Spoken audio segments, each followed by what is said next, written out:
Fala pessoal, tudo bem? Tudo tranquilo? Estou aqui de volta, parte 3 do tema suspensão do processo. Eu e minha equipe aqui, Guibo, Guto, Gabi e Bruna, para terminar, ou não sei se terminar, para seguir nesse tema aqui em que a gente está analisando as hipóteses, né, a suspensão do processo. Vamos lá então para olhar a quarta hipótese que o código traz. Olha lá, pela admissão de incidente de resolução de demandas repetitivas. Lembrando que isso daqui tem uma sigla, né? O famoso IRDR. IRDR é o incidente de resolução de demandas repetitivas. Prof, você escreveu ali suspensão, aqui pode ser parcial, por quê? É que assim, ó, quando se instaura esse incidente e se decide que vai ser julgada a questão, né? Vamos imaginar, foi instaurado o IRDR aqui no TJ Paraná. O TJ Paraná admitiu o incidente e vai fixar uma tese sobre aquele assunto. Suspende todos os processos que estão no Paraná e tratem daquele tema. Perfeito. Agora, por que pode ser parcial? Porque pode ser que a tese que vai ser decidida é uma tese e não todas daquele teu processo. Então pode ser que o meu processo tenha várias questões e uma delas, uma das teses, está sendo discutida no IRDR. Então sobre esse ponto suspende, sobre esse ponto não vai julgar. Agora o restante, o processo vai prosseguir normalmente. Beleza? Tranquilo?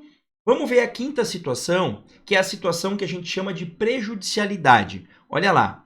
Quando a sentença de mérito, aqui são duas partes, tá? A primeira parte é justamente essa da prejudicialidade que eu comentei com você. Prejudicialidade externa. Olha lá. Quando a sentença de mérito, letra A, depender do julgamento de outra causa ou da declaração de existência ou de inexistência de relação jurídica que constitua o objeto principal de outro processo pendente. A ideia é a seguinte, tá? Vamos imaginar que eu tenho uma ação de alimentos, mas eu também tenho uma ação de investigação de paternidade que envolve a discussão se é pai ou não desse filho que está pedindo alimentos aqui. É isso, tá? Eu tive esse filho nasceu de um relacionamento extraconjugal e o filho resolve entrar com uma ação de alimentos contra o pai e o pai resolve entrar com uma ação declaratória de paternidade, né? De negação de paternidade, declarar que não existe esse vínculo. Para julgar os alimentos, precisaria saber isso aqui primeiro. Então, você pode suspender por isso.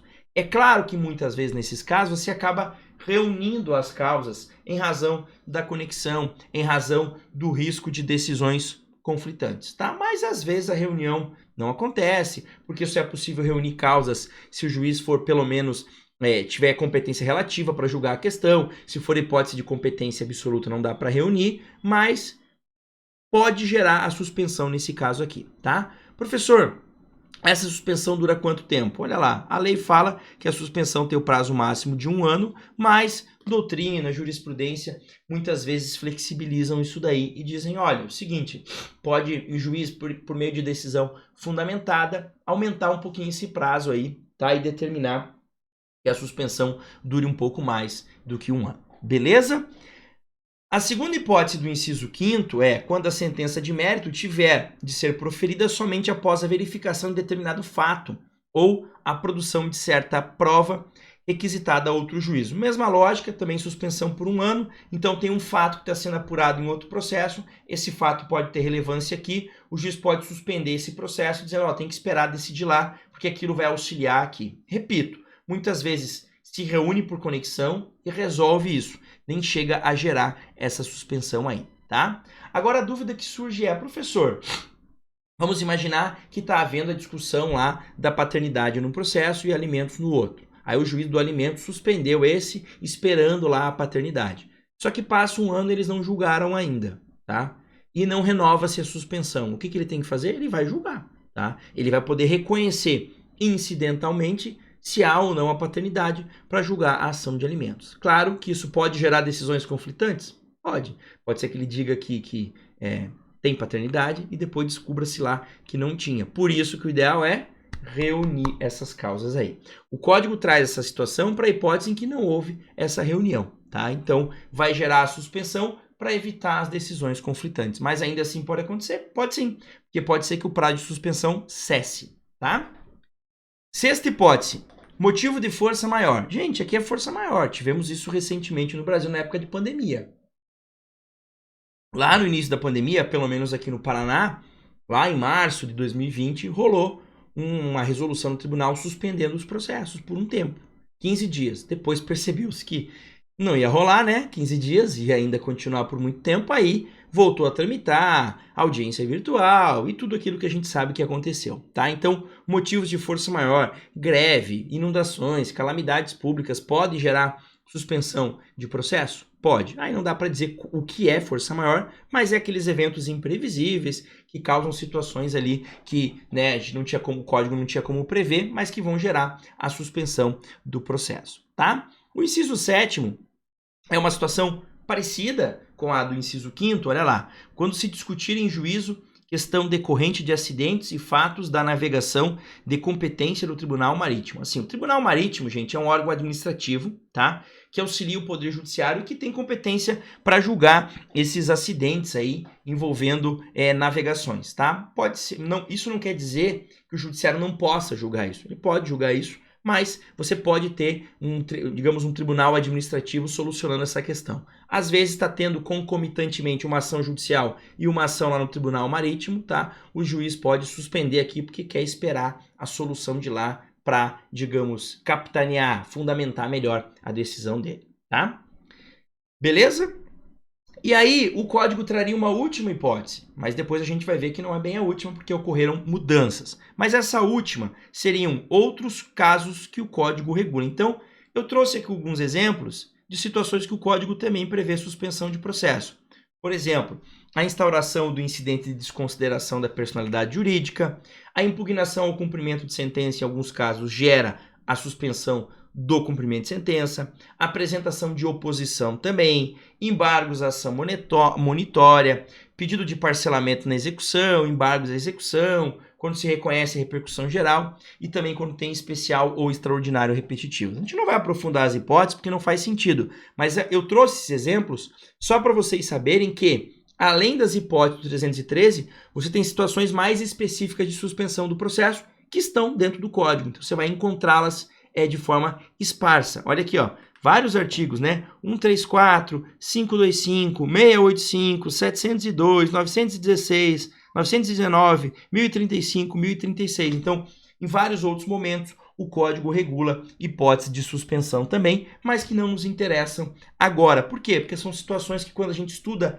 esses assuntos específicos, a gente trata delas, tá? Aí veio uma inovação em 2016. Gente, é uma inovação que, pelo amor de Deus, a gente vive nos... Que século às vezes, né? É algo que nem precisaria, digamos assim, quer dizer, precisaria, né? Porque senão não acontecia. Mas me assusta isso só ter ocorrido depois de algum tempo. Então a gente ficou com um código de 73 inteiro, sem isso aqui. Um código que durou próximo a mais de 40 anos sem essa hipótese de suspensão que eu vou contar para vocês agora, que é a seguinte. É a licença paternidade do advogado, a licença maternidade da advogada. O que eu quero dizer com isso? Um empregado registrado, ele tem lá a licença maternidade, uma mulher, né, quando dá à luz, de 4, de 6 meses, depende da situação. O pai também tem, né? Eu sou empregado de uma universidade aqui em Curitiba, tenho lá uma licença paternidade de 9 dias. E como advogado, não tinha nada disso. Até ter essa alteração legislativa. Quer dizer o quê? Eu sou advogado do processo, o meu filho nasce, ou eu sou advogada no processo, o meu filho nasce e o processo continua rolando normalmente. A mulher está lá amamentando, tendo que cumprir prazo. Veja que insanidade. O que o código fez? Criou uma espécie de licença maternidade e licença paternidade. Tá? Isso só ao final de 2016. Eu fiz questão de deixar aqui, ó, a lei que inclui isso é a 13363, incluiu esses dois incisos aqui. Então, eu me assusto um pouco, né, com deputados, própria presidência, né, sempre defendendo a ideia de perfil social, né, de defender as mulheres, né, defender a questão da maternidade, facilitar, né, tentar diminuir os obstáculos de uma maternidade que a gente sabe que é difícil, né, dá muito trabalho. E nunca ninguém tinha feito isso aqui, é assustador. E aí, no final de 2016, sai essa lei aqui, tá? A ideia é criar, então, uma suspensão do processo, porque a mãe teve um filho, porque o pai teve um filho. Pode ser um filho adotado, pode ser um filho natural, não tem problema. Nos dois casos você teria essa licença. Claro que não é o tempo ideal, mas tem alguma coisa, tá? Então, olha lá. A suspensão para a mulher é de 30 dias e para o pai é de 8 dias, né? Só que detalhe, quando o advogado for único, tá? Então, eu, Guilherme, estou atuando num processo como advogado. Só sou eu o advogado da parte naquele caso? Sim. Nasceu Augusto, 8 dias de suspensão do processo. Nasceu a Gabi, 8 dias. Perfeito? Perfeito.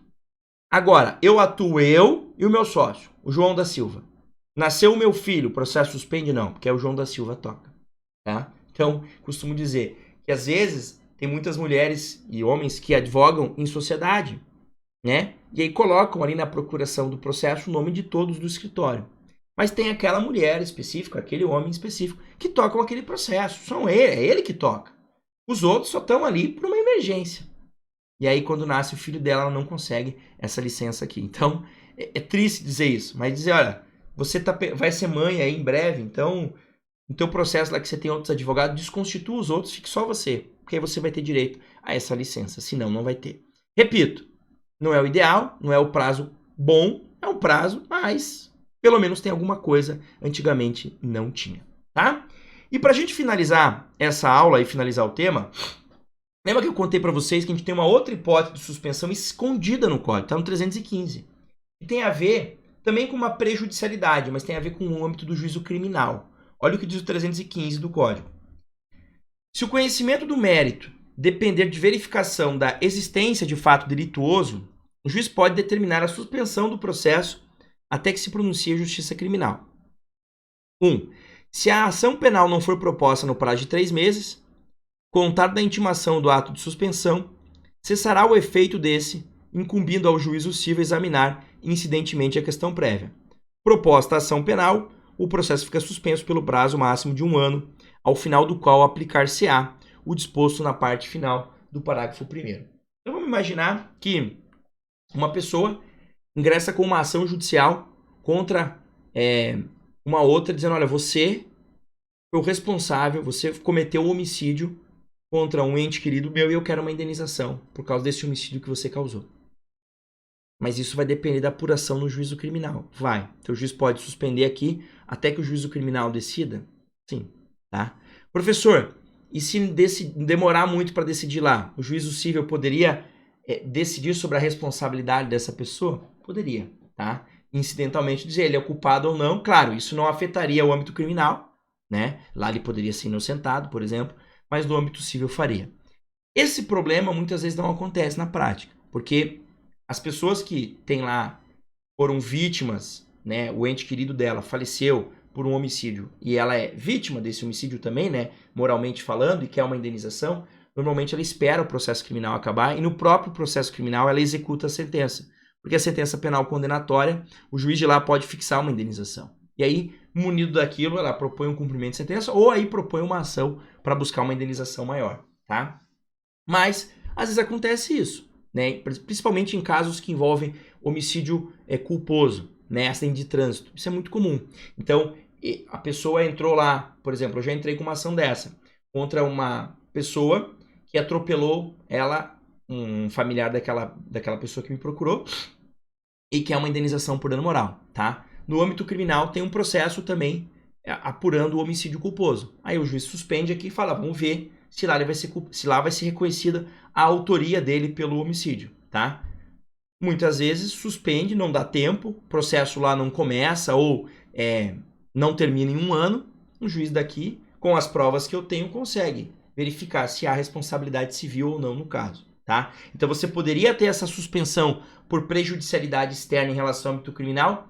Também poderia, mas isso não impediria que, passado o prazo de suspensão, o próprio juízo civil julgasse. Repito, o juízo civil não vai apurar a questão criminal, ele vai apurar a questão civil. Então, nessa relação, nesse atropelamento, você cometeu um ato ilícito e causou um dano. Tem que indenizar. Vai ser preso? Não. Isso é âmbito criminal. O âmbito criminal é que vai decidir essa questão. Então, você vai ter essas duas instâncias, né? Eu sempre brinco tem atos que geram repercussão em várias instâncias. Então, por exemplo, a pessoa avançou o sinal vermelho, bateu no seu carro e te matou por isso, tá? Esse que furou o sinal vermelho cometeu uma infração administrativa, né? Furou o sinal vermelho, vai tomar pontos na carteira. Cometeu um ato ilícito e causou um dano civil, amassou todo o teu carro e causou um dano moral para tua família, um dano material também, e cometeu também um homicídio. Então também tem esferas administrativa, civil na indenização e criminal para apurar a responsabilidade penal sobre esse tema aí. Beleza? É isso que tinha. Fechamos então o tema suspensão do processo. Me conta aqui embaixo se você gostou da aula. Se você gostou, deixa um joinha, compartilha e pede aí algum assunto que você queira. Eu dou uma aula para você. Valeu, um abração e até mais.